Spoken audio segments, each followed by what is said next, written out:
This is the Modern Longevitarian. I am Scott Stanfield. Welcome to episode 89. Thanks for watching on the Spirituality Gone Wild Network and also on LinkedIn. Actually, LinkedIn was a little glitchy this morning, so you may have not seen the entire intro. So it's just the natures of going live and multi-streaming to 8 different places. So today's topic is helping veterans transition with Matt Scherer. He's a retired Air Force with 20 years of service, and we'll go over his intro here in a second. But before we get to the conversation with Matt, let's take care of a little business. Harvard Business Review posted on Instagram just a couple weeks ago that 85% of the survey respondents said their general well-being has declined since the beginning and start of COVID-19. 50% of the 85 had a decline in their mental health. The longer I do this, the more I realize the truth behind the quote by Bruce Lee, which is the body follows the mind. The longer I do this, the more I move towards teaching and coaching mindset before I teach diet, exercise, breathing, sleep, or anything else. The longer first of all, just to understand this, your software drives your hardware. The way that you think determines how you act, how you feel, and also your body composition. I am to blah, blah, blah, blah, blah, right? It's been a while since I've done this, right? So I am taking on new coaching clients for a group, right? And if mindset, lifestyle, health span coaching is something that you're looking for by someone who drove the struggle bus, then reach out by sending me a DM or go to modernlongevitarian.com/coaching and set up a free discovery call today. Now, also, I want to talk about tomorrow's show. I'm super excited about that one, just as I am about today's. Ken Fay, first and foremost, a storyteller. Emmy award-winning producer. Emmy award-winning producer. I think yesterday I may have said something else, but director, writer, and we have super connected on storytelling. So, and I think he might try to flip the script on me or flip the mic and actually ask me a couple questions. Never know when it comes to Ken, but it's going to be a great show. So I encourage you to tune in for that.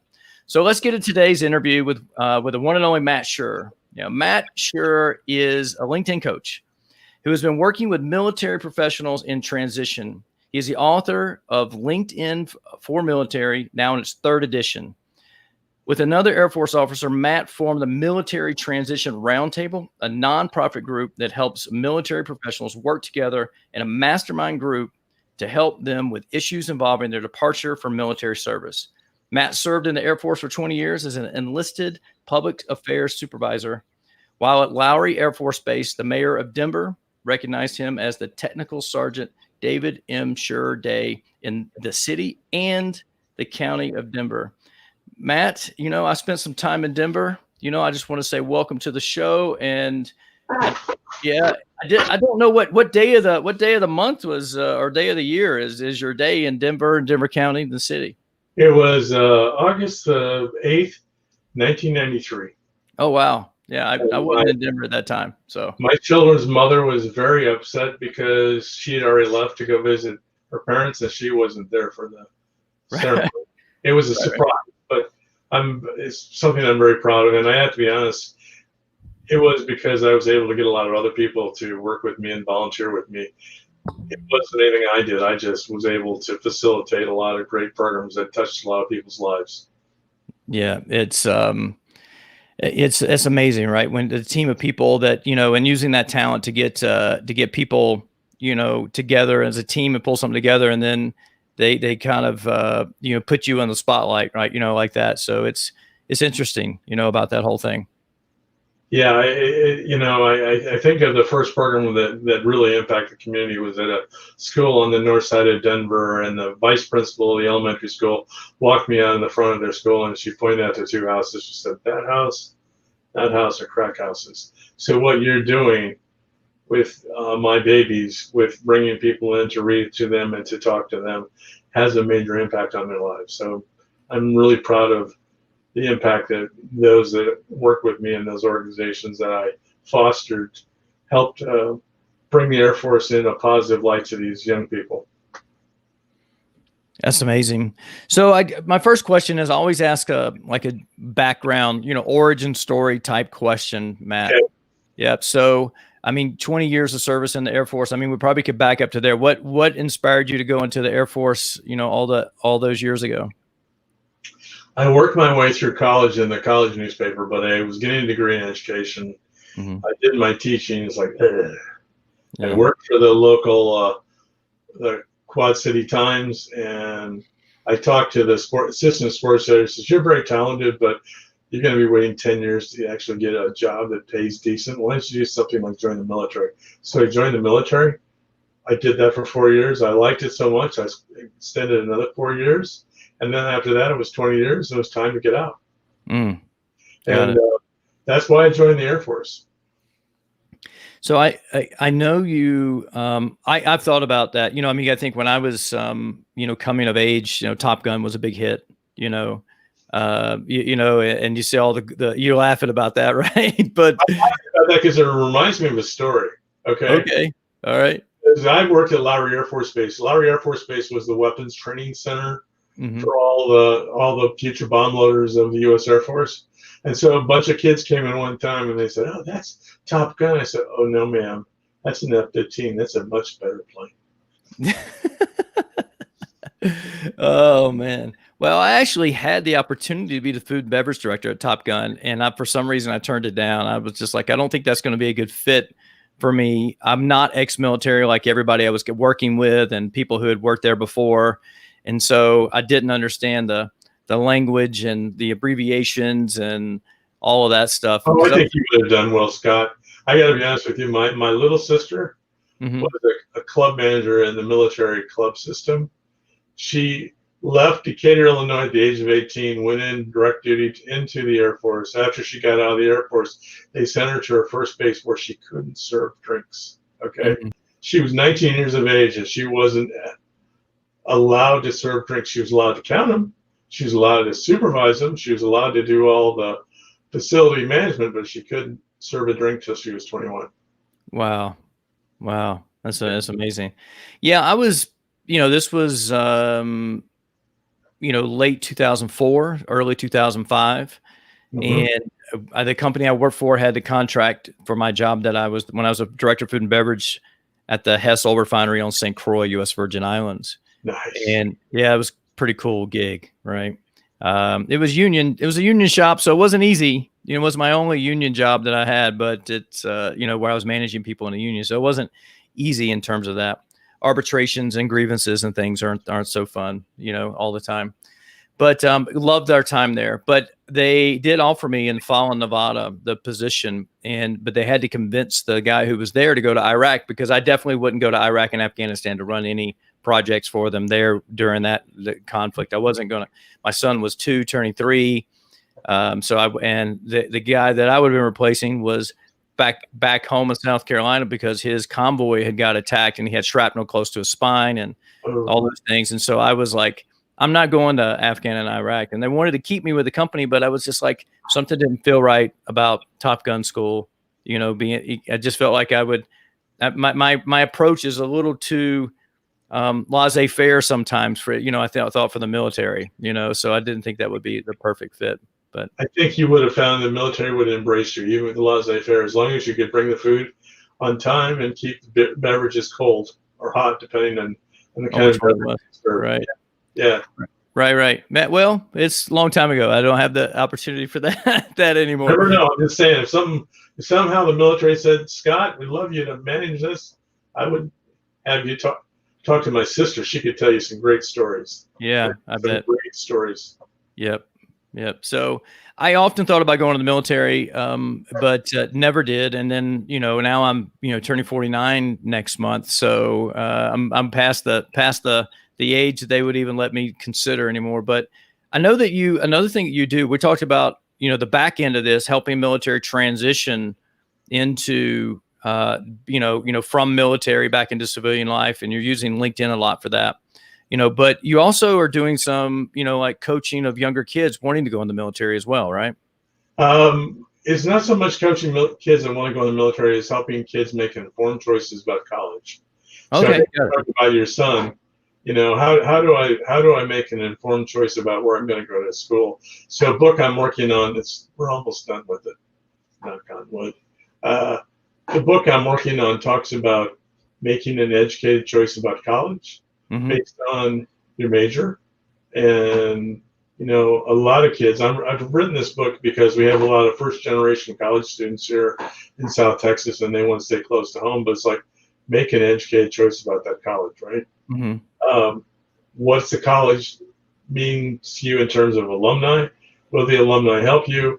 Could you reach out to an alumni like when you're in your third year of college and go, hey, I'm thinking of accounting.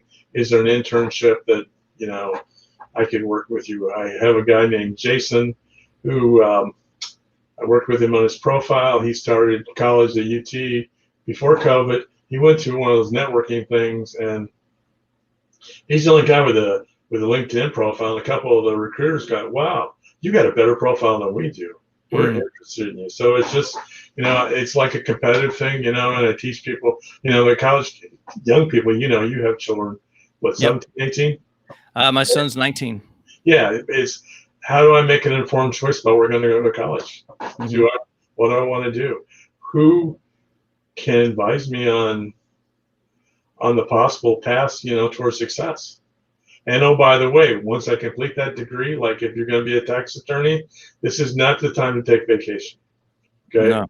You're going to be working from now until about the middle of April, early May. And then there's other times of the year where you're really, really busy. So is that what you want to do? Or do you want to work in another form of accounting where you've got consistent, steady stuff? So these are things that the book teaches them how to do. I'm working with my wife, Dr. Jacqueline Scherer, who is a retired high school science teacher. She helped write the teacher's guide. We have finished the book. We've just got to put the emphasis on completing it. More to come when we get a copy together. I'd be happy to send you one for your evaluation and to have a long discussion with your son. Yeah, that'd be amazing. Thank you. I really appreciate that. Welcome. Right. Yeah, and I need to send you my address. I got caught up buying some snow tires for one of our vehicles yesterday, running down to Salt Lake to do that. So I didn't reply to your emails yet. Please, I'm going to send you a copy of the current book, and I'll be happy to send you a PDF of the other thing as well. Awesome. Because it's all about helping kids make educated choices. That's the thing, right? And I think about it, when you talk about first generation college, right? It's like I'd gone to Midlands Tech, transferred over to the University of South Carolina. And this was, it was a little bit later in life for me because when I say later, I wasn't 18 when this happened or 19. I was a 21-year-old, transferring over to University of South Carolina, which is, 3 years, I'm in like some freshman classes for my major, which was athletic training, which is, a foundation for what I do a lot today with the modern longevitarian, right? Doing all that stuff and understanding the body and exercise and recovery and how to handle injuries and that type of stuff. And then I got in the restaurant business, and it was fun. And it was an adrenaline rush, just like racing go-karts was. And that's why I was late going to college, because I was trying to become a NASCAR driver, and I was, winning championships and professionally racing and traveling and doing all those type of things. And then I look at my parents, after summer, working in a restaurant, and I got an offer to be a manager after starting as a dishwasher like 90 days before that. And I said, I think I'm going to stop going to school and just go work in restaurants because it's really fun and I can make money now. And the whole purpose of going to school is to make money. And there's times that I've regretted, that there's jobs now, like, there's restaurant manager jobs that they require, bachelor degree. And I've got 27 going on 28 years experience, or 27 years experience prior to COVID, managing restaurants. And I'm not eligible to even apply for those jobs, which is really an interesting, dynamic with that. So I do. And so what happens is that this great advice that, because first generation college students, their parents, I think, struggle with giving them the proper information to lead them to do that. Because my parents would have said, to me, it's like, hey, just put this on pause, finish your degree. Then you could go out and start making money and doing that type of stuff. And it would have opened more doors for me to do that. So this is that experience has allowed me to coach my son differently than what my parents did, because their response to me was whatever makes you happy. Right. But I was also like, I was kind of full of myself, right? 21 years old, 90 days working in a restaurant, now manager, former, like just recently I think at 19, 2 years before that, I was like winning the national championship, my biggest one yet. So, it's like I wasn't like easy to like point in a direction. It was like I knew, when I made a decision, that was where I was going. And so I was probably rather cocky, right? I would say. Right? I remember my early days in the Air Force. I was kind of cocky too. Yeah. Yeah. I think that comes with being that age, right? Yeah. Yeah, it does. Even Mark Twain has that quote, right? I think I've read it multiple ways, 14 or 19, but I think he said at 14, I thought my dad was the, stupidest man on the planet. And I was amazed to realize how much he had learned by the time I turned 21. It's like, that type of thing. So, so the next piece of the puzzle, is my question is what, inspired you to start the nonprofit to help in the MasterMind type setting to help the military, our veterans, transition from military and back into civilian life? So I've been coaching people for 9 years on LinkedIn. I knew that LinkedIn is just one of the major pieces that people need to be successful. And I would go to all these events and I love how all these nonprofits, they do like a one-day event, and it's okay. But my colleague, Don Gleason, who's a retired Air Force colonel, I'm retired Air Force NCO. So we've got 06 and E6, right? Retired. Right. We were sitting together at one of these events and they said, don't do this alone. And so we came up with the idea of a mastermind group over 15 months ago. Our first group started in February. We're now going on our fourth group. We've had about 20 of our 45 or so students graduate and go on to jobs. And I have to tell a couple stories about this. This is what I love about MTR. People start to get their value statement in a roundtable group like this. There was one guy, his name, I will call him Bob. It's not his real name, but Bob worked for one of the local companies in what is known as a skill bridge program, which is like an internship. And we were talking to Bob, hey, how's it going? Hey, it's looking really well. And then Bob's employers at the internship gave him an offer, and it was a lowball offer. And Bob said, no, thank you. I don't want that. I'm worth a lot more than that. Where did he get the foundation for that? Well, I think we helped with that. We're not the only resource, but he was able to bounce that off. No, you could do better, Bob. You've got these major skills. People will be dying to work with you. And the military guy says, well, Air Force, Marines, Navy, Coast Guard, U.S. Army, they tell me what to do and what I'm going to make, and they give you a clear path and promotion and all that. So, once you're outside the military, it's not so clear. And having people that you can call on and stay in what I call the tribe is really, really an important part of what we do in MTR. And in fact, we're talking with the Bear County on a major grant where we'll be working with incarcerated veterans. Yeah, we can do that. We understand that. We've got the ability to do that. We have the team to do that. We have the resources to do that. What I think makes us really smart is we try not to be everything. So my colleague, Don Gleason, is a real expert on personality traits and communication styles. He will tell you, hey, are you a D or an S or a C? I'm one of those. I'm a very direct person. My friend Don is not so direct. Don, I got you 5 minutes ago. Let's move on. But Don likes to synthesize everything. I learned to accept that. It's like, personality styles are very unique, and bringing out, things like, how do I apply for this? What are my benefits? This is what we do. We just had a webinar this week with a guy named Ed Hahn talking about job interviews and what does he look for when he's looking at your LinkedIn profile. And we had 23 guys come to that, which made us feel real good because we're giving information to people that help them make an educated choice. So LinkedIn is a key piece of that. And one of the things we do in LinkedIn is give you a great profile, but also teach you how to build a network so that you can make educated choices. So my friend Bob for example, I think he learned to make some educated choices because he built his own network through LinkedIn and was able to figure out what his real value statement was. That's absolutely amazing. My coach helped me with the same thing, realizing, what my skills were worth in the world, right? Because, it's like we come with we're not even talking about this type of stuff right now, in this show, but we come pre-programmed with a mindset around money or, the list of things that we come pre-programmed to, what the proper diet is, what type of things. I can only imagine, I think the military, probably in basic training and that type of stuff, kind of like changes some of your programming about, food and like, for instance, like, I'm 5 minutes late to everything, right? I imagine if I'd have gone through the military, you were on the, you were on backstage before I was this morning, right? So, I mean, the punctuality piece, and all those type of things, right? That come with, I guess, the stereotypical, knowing that somebody was in the military or those type of things.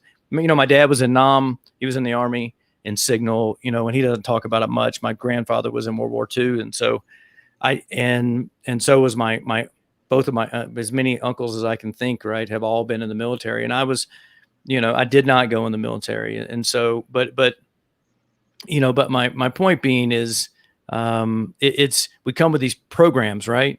And we put our own limitations on the world, right? And if Bob, in this case, right, hadn't had, the support of the group and built a network, he might have accepted that job because he's like, hey, that's enough money for me to get by, and that's what I'm worth, and I'm okay with that. And being discounted because, hey, I'm ex-military, my skills don't transfer over to the real world and all that stuff, versus having drawn from the wisdom of the group, right? And the wisdom of your, you and your partner and all those things. I think that's what the internet world, is bringing to fruition, right? It's really changing things that way.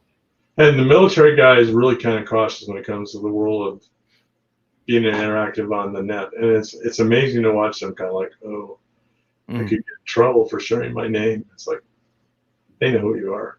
Okay. Right. Bob worked in a place that's highly classified, right? Right. And I know I've been in Bob's world. I once had a clearance to go into Bob's world, and I know what he does. But yeah, it's like, it's okay to network. Nobody's going to know what you actually do. Right. Your job is to reach out to people and to build mentors and colleagues and to actually find the answers to the questions from people that have been there and walked ahead of you.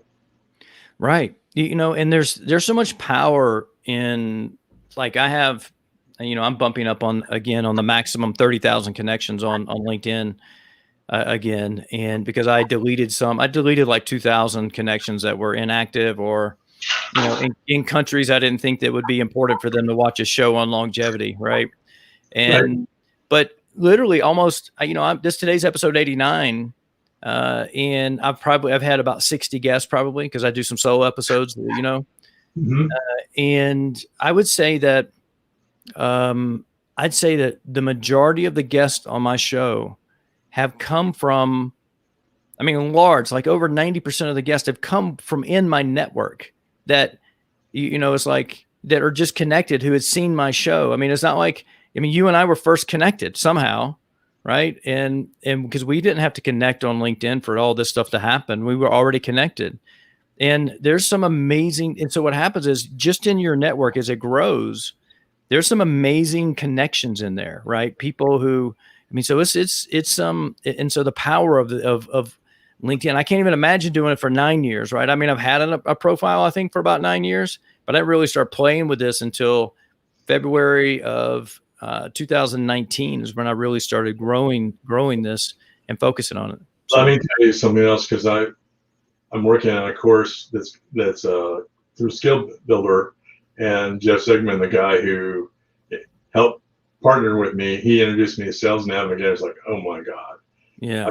Now I can actually reach out to people on campaigns, and it's like, I can do targeted campaigns. And what I do in my targeted campaigns is, when somebody responds, I always respond back. And there's like a 2 to 3 step, connection process, right? one of the people in one of our groups was upset because every time he connected with somebody, he would send them their resume. It's like, Mike, you don't need to do that. Right. It's a relationship. Then if the person is really going to help you find a job, he'll ask you for that resume. Okay. Mm-hmm. Just leave that resume alone. Okay. That's one of the problems that the transition is like, get that resume. Well, yeah, the resume is important, but before you do that, understand what you want to do.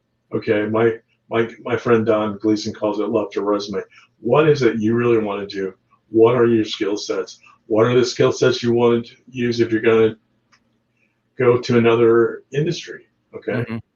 That's what he does. And then, of course, what I would say is if you're going to switch something, now's the time to find out what you need to do to be successful.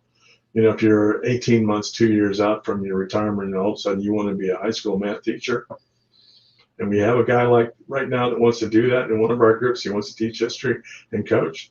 Hey, find out what you need to do. Talk to people in your network. Build a network of people outside your network that can give you strong insight into what you need to do. Yep. That's amazing.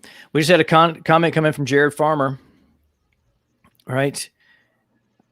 Some people say we are overpaid, but like Mike says, use your skills. I think it's what he said. Jared, let me ask you a question. Jared, are you ex-military? I'm making an assumption you're ex-military. And one of the problems, to your point, is that people go, well, you're getting a retirement check. Yeah, and I earned that retirement check. And yeah, I'm going to be able to retire in my case, is early 40s. I'm not giving that to you. I earned that. I'm going to ask you for a fair salary. And it goes back to the story I was telling about that one guy. That guy factored in that he had that retirement check. It's like, no. He's getting a salary commensurate with his capability plus his retirement check. Right.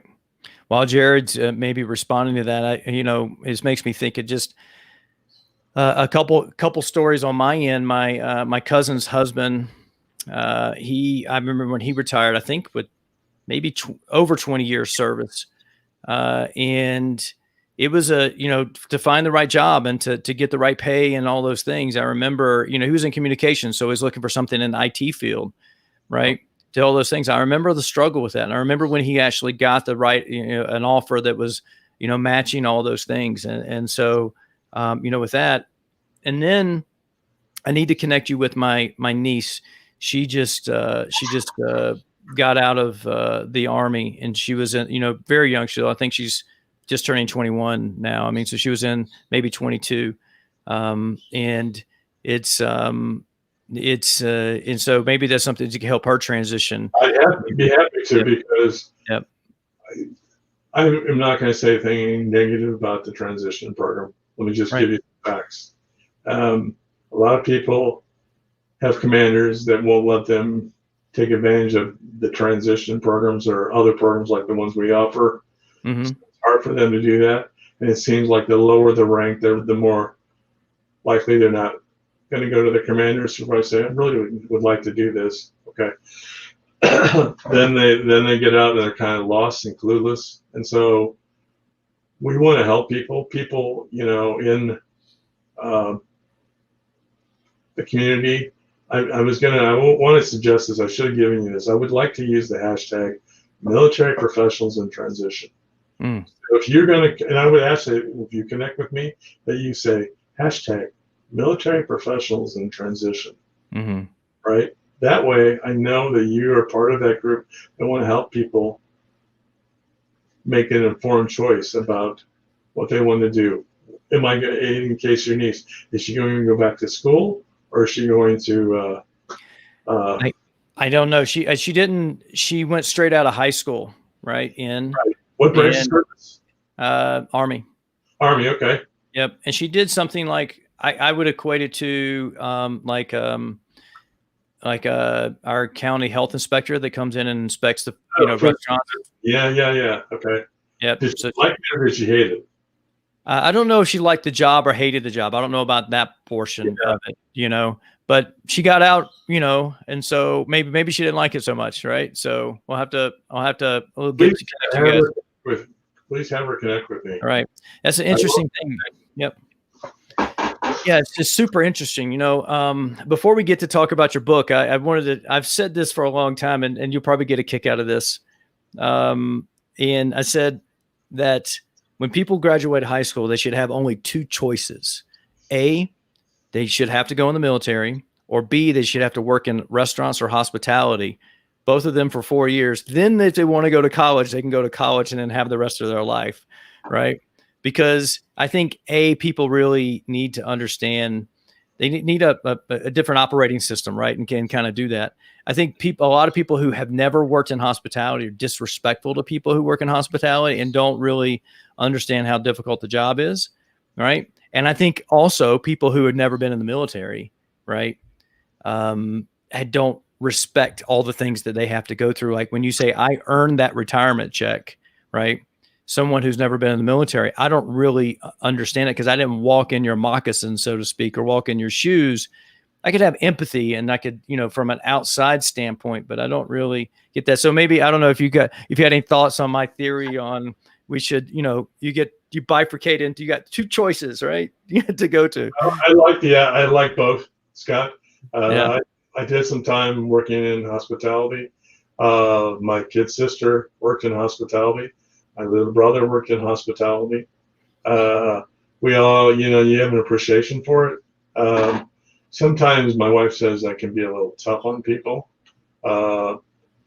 because I expect, reasonably good service. And if I don't get reasonably good service, then I say, is it possible I can speak to your manager? It always upsets my wife. It's, paying good money for this. I'd like to have what I paid for, And if I'm the only one telling that guy that there's something wrong, then politely, of course, then the rest of people, there'll be 9 other people that won't say anything. So I'm that guy. I think that being in hospitality is really important.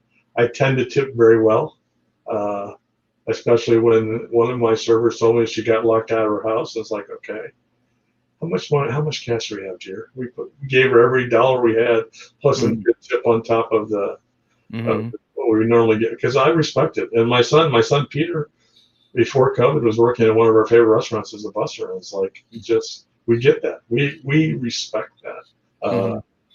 I'll tell you another little story about my sister, the one that was a club manager. She was the assistant manager at the Howard Johnson's in Decatur, Illinois, right? My brother, a couple of his friends, and I, we had breakfast one Saturday morning, right? My brother was being snarky, and it wasn't pleasant snarky. He thought he was funny. And so Cammie went up to Chris, and his nickname was Cricker, and she said, Cricker, if you don't leave me a good tip, I'm going to beat your... And it was parents' weekend, right? For the college. There were all these parents, and there was my sister going, right, I've had enough, but of course that was family. So yeah. Right. Well, I don't know if people really understand what happens in the restaurant business. We don't have to go too deep into it because I really want to highlight the next thing I want to talk about your book and how and what's in the 3rd edition of the book and those type of things. But, like for instance, your sister, she's serving tables, right? And, or somebody who's serving tables, somebody who has a 4, 5, 6 table section, right? Just a server. There's a couple things there. That person that may not be giving you good service that you're calling the manager over to complain about could be, just doing that as, it could be their second job and they're tired, right? And they're just not able to think about it, right? It could be the fact that they're like, hey, all I got to do is skim through this and get enough money to get by. So then I can get to the bar later tonight and, and see what's going on there. And so someone who's a career or lifer like me, so to speak, right? That's what we call them, right? Is it takes their job very seriously and is shooting for excellence and excellent service. If you happen to hire somebody who's there, like being in Park City, Utah, who's there just to ski for the winter, and they're going to call out sick on powder days, and and the skiing's more important than the job. They won't, they're not, taking the time to, to learn the job and really care about the job and give the great service. It creates conflict, right? And with that, so that's really a tough thing. And so I've been told by my wife and by other people that I'm hard on people and I expect a lot of them, but it's just like our guests are expecting a lot, like you expect a lot. And so, But I'll be honest with you, when I have really great service, even when I get good customer service on the phone, I make it a point to right. let their bosses know, because some companies really want to know about that. And I think it's important when people do an exceptional job that people know about it. Right, right. All right. So John Jensen, who's a regular viewer of the show, says, this is great. When I was discharged from the Marine Corps in '87, there was nothing like this. In fact, it wasn't until many years later I actually realized I could get VA benefits. John, I got a question for you, and I appreciate the comment. Do you have disability? I would like to know what form of disability you've gotten, and if you've talked to your county veteran services officer about that and how you document that. And then another thing I would say, I have a good friend named Jane Babcock, and Jane knows how to document injuries that maybe weren't documented well on your medical records, but can be documented in such a way that you can get disability ratings. I'm at 60% disability. What does that mean? It means I get to park in any city garage in the city and county of San Antonio. And the one at the airport's really great because I will park the car there when I go on a trip, and I will not worry about paying a dime for parking. I mean, those little benefits. But on the other side is, okay, John says no. John, go talk to your county veteran services officer. In fact, if you will connect with me, you've got my name here, and say we were talking about this on Scott's show, I will put you in touch with my friend Jane. Jane will help you look at the process. Jane's like the godmother of all veteran services officers in the United States. She's one of the best in the country, and she's semi-retired, but she'll help you. Okay. And on the other side of it is, now what we did yesterday, we had a 4-hour seminar where we had somebody from the Texas Veterans Commission talk about claims, talk about all these VA benefits. Yeah, it's a different environment now than it was back then. Right. Yeah. 87. Yeah. That was a ways back, right? So it's a lot different, right? VA was a different kind of a culture then. Right. So he says, sure, I appreciate that. So that's important to know, right? About the disabilities, right? With that, my dad, when he was in, and maybe he's a good, contact or not a contact, maybe, Jane can help him as well, because he was actually trying to go airborne and was doing the martial arts class, and basically, and this was back in the 60s, right? Yeah. Ripped every, ligament out of his left knee, right? Doing that. Martial arts or was it in training? Martial arts, right? Doing the martial arts training for the airborne, stuff, right? And so back then there was no, low invasive surgeries for knees, right? They basically they cut the whole thing open, right? So he's got this big scar on his knee, and that type of stuff. And he struggled with that, since, right? I mean, I know, I remember one day, me as a young kid going, my left knee hurts. And he's like, no, it doesn't. Right. Because it's just like, I thought it was, just being a kid, being like your dad. Right. But your dad, it's never too late to go after those benefits. Right. Right. And I know he's done a lot with the VA and done that stuff and, with that, but that may be something as well. And you mentioned earlier, I think before we went live, that you also recently had a training for the MasterMind where they were talking about interviewing, how to interview and stuff like that. So there's a lot of different aspects to what's going on inside the MasterMind, right?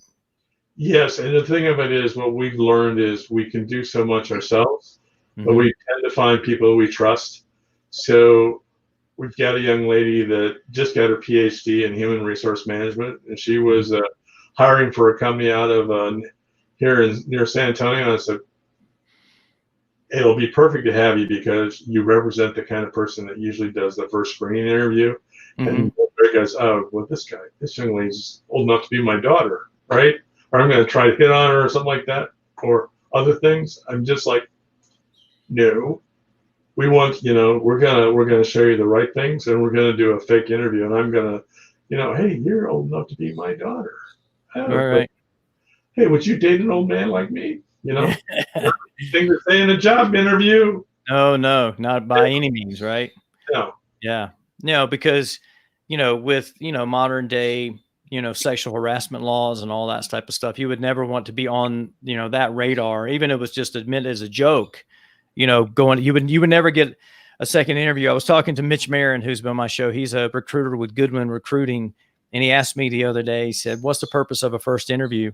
And I was like, oh, we're interviewing each other. And I give him the long tail version of what a first interview. He's like, no, it's to get a second interview, right? That's the whole purpose, right?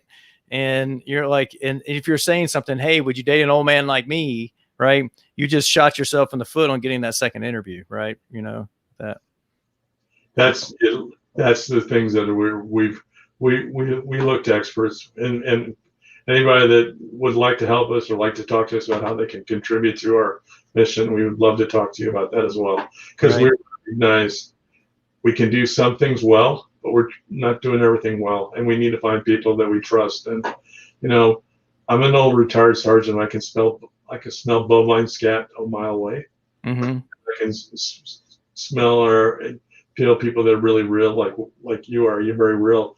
It's like I'd want people to interact with people like Scott. If somebody was looking to go into hospitality, Scott, could I say, hey, would you have time to talk to that person about working in hospitality or, food and beverage, especially if they're moving from, the military food and beverage, which is 3 squares a day, 7 days a week. Mm-hmm. That would be a real interesting. I've had guys like that. And it's like, I really like this. I love food. Great. Right. Talk to Scott. Yeah, I'd be happy to talk to people and do that. Yep. Even on you. What's that? I'm turning the tables on you. You did, yeah. No, but I'd also be happy to talk to group if you wanted to have me on for a short time to talk about, what it means, to live a healthy life, right, in the modern world, right? That would be something I would love to talk. Right. Like I said, we do one about every 5 to 6 weeks. So. Yeah. Let me talk to my partner. Yep. We've got a kind of a schedule, but I would love to have you. That would be great. Yeah, that'd be fun. It'd be really fun, right? Because it's I think somebody's 20 years in, right? They're in their 40s, right? They're like, okay, what can I do to keep, because I was active in the military. Maybe now I'm going to civilian life, maybe not as active, right? That type of stuff. So you don't have to qualify every year for that run and the physical fitness. Yeah. Right. Exactly. That would be a great interview. I'd love that. Yeah, that'd be fun. Right. For sure. Well, anyway, let's transition to the book, LinkedIn for Military. Tell me a little bit about that. So it's in its 3rd edition. I wrote the book to help people learn the right way to put together a profile. Now in the 3rd edition, what I did, which is different than the other copies of the book, I talk about the 5 elements of a great story and the how, right? So it's the 5 W's in the how. If you look at a LinkedIn profile, if you do nothing with your LinkedIn profile and say, okay, LinkedIn, put my profile together for me, it's going to come out with a who, emphasis on the who. Okay. Mm-hmm. I could, if I had $20 for every time I've seen the words strong, experience, and demonstrated history in a military guy's profile, as well as non-military guys' profiles, I'd be a rich guy. I'd be able to go on a 25-day cruise, starting in Hawaii, going across to LA and then going up the West Coast, picking up my daughter in Portland and then going to Alaska, and then be able to then fly my other daughter who's about ready to have her first baby and say, hey, come fly out with us and we'll take care of the baby so you and your husband can have some quality time. I'd have a lot of money to do that and still have money for the casino. Right. Yeah. And so the who is obvious. So what I teach people is what is unique about you. Why do you like to do that, or why do you want to make a change in your life? And then, of course, they're not so important elements, but they're important elements nonetheless, like the when, the where. Okay, those are key elements. When I'm going to be available in August. Great, you should let people know that. Where I don't want to stay in Abilene, Texas. My wife has a job in Pensacola, Florida. I'm looking for something in Pensacola, Florida. Hey, put that into your about section. People need to know that. We did a class yesterday, and the guy was like, that was one of the guys, Steve. He wants to go into real estate. Great. He was a Air Force maintenance guy. That's not for everybody after 20 years. Okay. You want to do something else? I applaud that. but he wanted to go to Pensacola. So when we worked on his profile, I said, you need to emphasize that you're looking to go in the Panhandle and to work with real estate guys and to look for that. So that's one of the big things that we talk about. And then, of course, one of the other things is the banner. Okay. I love the banner. The banner is that secret headline that people have. A lot of people leave that just big gray billboard. If I'm doing a talk, if anybody ever wants to invite me to do a talk, I will show that billboard, it's blank. Then I'll show Don's, banner, because it tells you who he is and what he does. You look at mine, you know exactly who I am and what I do. And so the banner is real important. And then the about section is really a key thing. And I just say, what's my mission? What's my goal? What's my call to action? And then I put at the bottom of that all those key things that people are looking for. So if they're looking for left-handed marketers, if I had that as a key skill, they'd be able to find that on LinkedIn. Right. That's amazing, right? I just reworked my profile. We talked about that in our discovery call, and you gave me some great advice, right? The text was too small on my banner. You said for a guy my age, it's difficult to read it, right? So I made the adjustment, made the text bigger, because it's important, right? Because as I'm talking to people about longevity, I'm not talking to spring chickens, right? People in their 20s and 30s, and maybe even early 40s aren't interested in about longevity and increasing their health span, because they feel fine for the most part. They think they're, 20s you're bulletproof still, 30s you're like, hey, I'm making some changes, early 40s you're fine. And then if you're haven't taken care of yourself up to that point, 45, the wheels start falling off, right? Start deteriorating pretty quickly. But if you do take care of yourself, right, that could happen at, your late 50s and 60s, right? You can do that, which is really the whole point of the modern longevitarian, was increasing your health span, and increased lifespan is a positive side effect of that type of stuff. And it's a really interesting, dynamic with that. But the profile is, a big thing, right? And so when people look at it, to know exactly what you do, right? And for someone, like me, I'm transitioning too, transitioning out of the, food and beverage, right, into this modern longevitarian, world, and still trying to figure all this out, during COVID, and how that works and what it looks like. And, do I need to, because I support my family, I'm the sole breadwinner, do I need to get a job in the restaurant industry again to fund the modern longevitarian, and making those decisions as a family and how that works, right? So what does my profile need to look like to express those things, right? Scott, I'm happy to talk to you anytime. With everybody, the first hour is free. After that, we're on the clock. Right, yeah. I'm a business guy. Yeah. I charge a lot of money, but I work really hard, and I've got 10 years of experience combined with 20 years of being a content writer and editor for a military newspaper publication. Right. That in itself is about a 2-drink story there, if you know what I'm saying. I get it, right? Yeah. And we'll have to take that one offline, because we only got 10 minutes left. I don't want to do 2 drinks in 10 minutes, right? No, of course not. Plus, it's not even noon, right, where I'm at. That's right. It's not even noon. Right. So somewhere. Right. Oh yeah. I'm sure that I'll be in San Antonio at some point in the future, right? So let's say, how can people find you online? Pretty simple. You see my name there? Just put a D in front of that, because I'm D. My given name is David Matthew Scherer. The other people that call me David Matthew are Catholic sisters. Right. My wife, and she's really upset. I get the Matthew when she's kind of upset. But yeah, you can look up D.Matt Scherer. Happy to connect. You can learn more about my book there. I will be happy to turn you on to the Military Transition Roundtable. We're in the process of revamping it.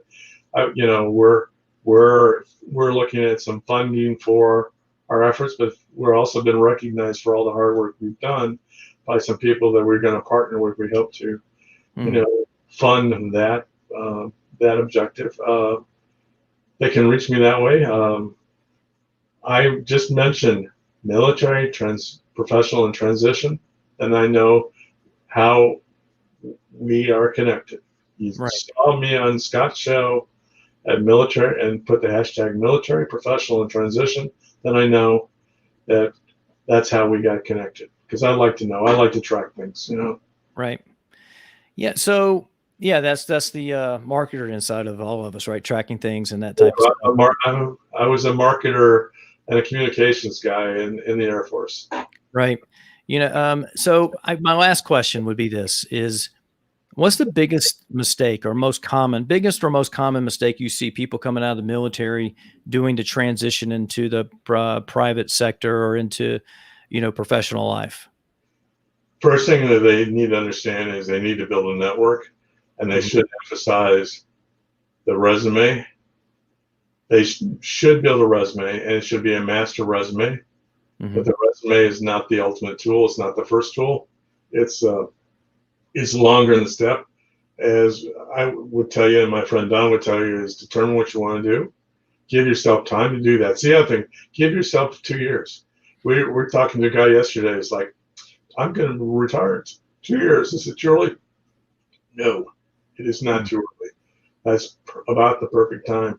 Determine what you want to do. Use LinkedIn to find the connections and the mentors you need to find. Be honest with your commander. I'm eventually going to leave. You're going to have to figure out what life's going to be without me. And if I'm a lower ranking person and they're not giving me a time off, you could say, you have to report to your senior commanders about what's called a UCX, which is the funding that pays the state unemployment benefits. You don't want to do that. I really would like your help. I want my military service to be a positive one. I know I have a mission to support, but I also have I'm going to be leaving soon. You're going to face that possibility as well.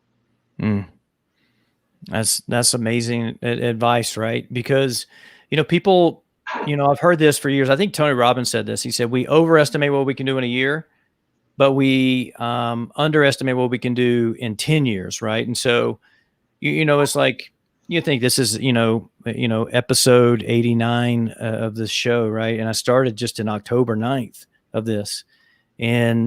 But you look at, people who have shows that have great listenerships, and they, Tim Ferriss makes $52,000 an episode, and you hear these big numbers, and Joe Rogan got bought out, for $100 million and those type of things.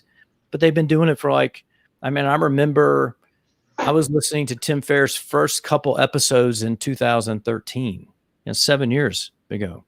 Right. So it takes time to do this.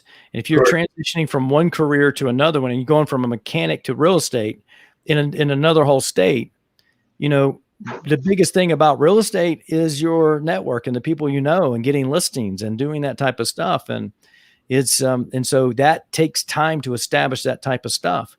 I call it building momentum, right? If I go to a new city, a new town to work in, I have to build momentum in there. I've got to get to know, the people, I've got to meet the health inspector at some point, right? I've got to, who are the salespeople, right? Who are these people? Where, if I went to, if I was go to a food show in Salt Lake City, because I've been in Utah for so long, I'm going to see people I know along the way, people's restaurants that I've eaten in, people I've worked with that may have been a server for me at one point now that are own restaurants. I've seen that. Salespeople that work with me for different companies move to the company for the food show I'm at, or people who were managers like me that I worked with who now are repping for a nut company. I've met them. And so you start building this network, and what people don't realize is that how important that is. And, when you move to a new town or new city or new career, you're starting completely over, with that. And that's what I think you're really trying to get them to do. And we now have the tools like LinkedIn to do that, which is amazing. LinkedIn can accelerate, but you have to have the confidence in yourself, provide value to others. And that's one of the things I teach in fact, I coached a lady this morning. I said, one of the things is provide value to others. It's not like, hey, you can help me find a job. It's like provide value to others, and you'll find that you do that, and people will be more apt to help you when you really need them to relocate or find a new job. Right.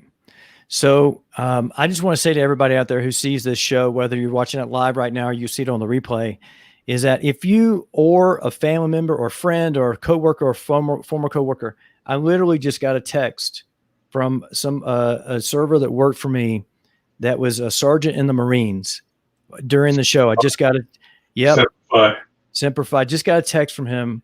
And I was a reference for him to get a position at a police department in Southern California, because we worked together in Santa Monica. And so I would say anybody, and so I know it was a struggle for him, right? He was working as a server. He had deployed multiple times, at least 4 times that I knew of, we talked about, plus what happened with COVID and all this stuff, right? Was in the reserves and all those type of things. And so, it doesn't mean that somebody's still in the military that Matt can help them. It could be somebody who's years out of the military that Matt can help them as well, right? Like your one guy that was there about 10 minutes ago, I hope that he connects with me so I can put him in touch with Jane. Right. Jane, I have family, I have friends, I have former coworkers that are coming to mind, and even like serendipitously getting text message from during the show. Right. I don't want to mention names or any of those type of things, but my point being is that you refer them to Matt, right? Because he can really help them transition into a better life and really understand this. And that's what I really want to get the point to. Thank you, Scott. And if I can't help them, I will point them in the right direction. Yeah. A warm referral is somebody I know that's really good at what they do. Right. And so I'll work on doing those things when I get some time over the next day or two, and start referring people to you as well on my end, that you can help them, especially my cousin my niece who just got out, right? I know she's looking into like a VA loan to buy a house, and there's all these type of things, right, that people have experience with. But anyway, I think it's time to wrap it up. We're bumping on 1 hour right here. So wow. What fun. Yeah, it was amazing. Super amazing content. And I love that. Here's the thing, right? I was doing research on beef, and I stumbled across a beef company a ranch that actually supports vets, combat vets and all those, that type of thing. When I worked for Del Frisco's Grill before they were bought out, they used Cup of Joe coffee, which the proceeds go to support vets. There's so many different ways to do that, right? And it's such a admirable thing to do that and help them in different ways. And I know that it's the first time I've heard anything about vets in prison. I've heard a lot about vets that are homeless. I've heard a lot about that. That's caught a lot of buzz in the news and things over the years. Yeah. But no, that's the work you're doing is amazing. And I just want to say thank you for that. My pleasure, Scott. And I hope that I will have a chance to come back someday, but also I hope that we can talk offline about your own profile, and we can have a nice conversation, because happy to help you, and maybe you can refer me to some other people that I can help in a professional manner as well. Absolutely. We had a couple more comments come in before we wrap this up. This is from Chef Bernard Mueller. He's originally from Germany. Networking is the lifetime for any profession, dealing with people they want to know more than where they came from. LinkedIn is kind of a landscape where you can find all kinds of people, right? Couldn't agree. Yep. Yeah, Chef Mueller, he started working for Marriott when they had like 70 properties, right? Wow.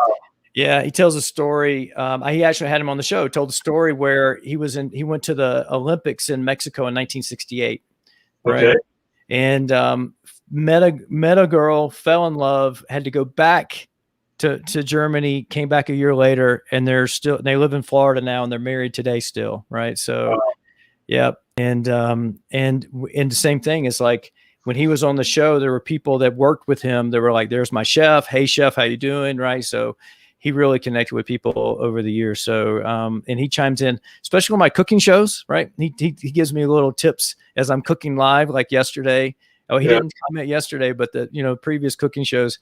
It's nice having such a CEC is certified executive chef. Right. So having a certified executive chef critique your cooking in the moment is it's kind of daunting a little bit. It's like, but you got to have the confidence to put it out there. Right. So there you go. Yep. So thanks again for coming on the show. My pleasure, Scott, and thank you for giving me the opportunity to share my story with others. Yep. It's been really fun, and thank you so much. And I look forward to getting a copy of this and sharing it with others. Thank you so much. I'd be happy to send it to you. I'll send you a link for this. But I just want to say one more thing. I failed to mention or say thank you for your service as well. So I appreciate that. And most military guys, they do appreciate it. I really appreciate you saying that. Mm-hmm. I'm going to tell you a quick story. I love companies that give a good discount all the time. Mm-hmm. So there's a place called Taco Cabana here in San Antonio. It's not the best food, but I get a 20% discount all the time. No right. fun, no, just how it is. And so I do appreciate that kind of recognition. Yep. I started doing that. I never really thought about it before, but I worked for a company for a long time, for 4.5 years, and they didn't have a set military discount. And I would get asked, and I'm like, yeah, and I would just go give them a 10% discount. Now the price point at this particular steakhouse was a point 10% discount is probably equal to probably the 20% discount that you're getting at a taco joint, right?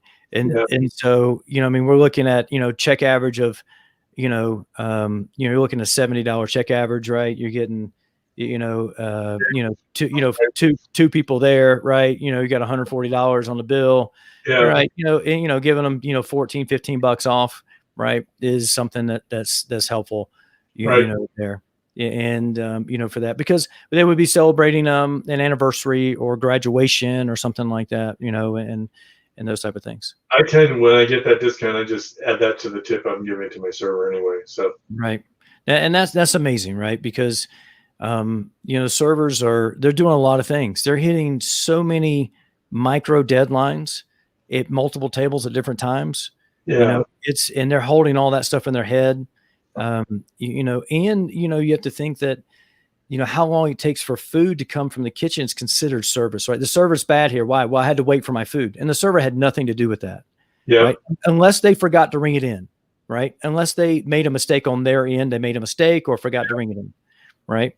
And so a lot of times the time it takes for food to come from the kitchen could be a general manager's fault for overbooking the restaurant and the kitchen not being able to keep up with that. Right. And people don't understand that, how all those pieces fit together in there and how all those things work in terms of that. But again, I'd be happy to talk to somebody who wants to go into hospitality on any level. I've worked in hotels, I've worked at oil refineries, I've worked at hospitals, restaurants, obviously. Right. So I'd be happy to talk to them on any of those subjects or on health as well. So. Thank you, Scott. I look forward to talking to you soon. You too. All right. Well, thanks for watching, everybody. We're just over an hour. And it's time to roll the credits. I just want to say thank you for watching the show. And I want to say cheers and be brave.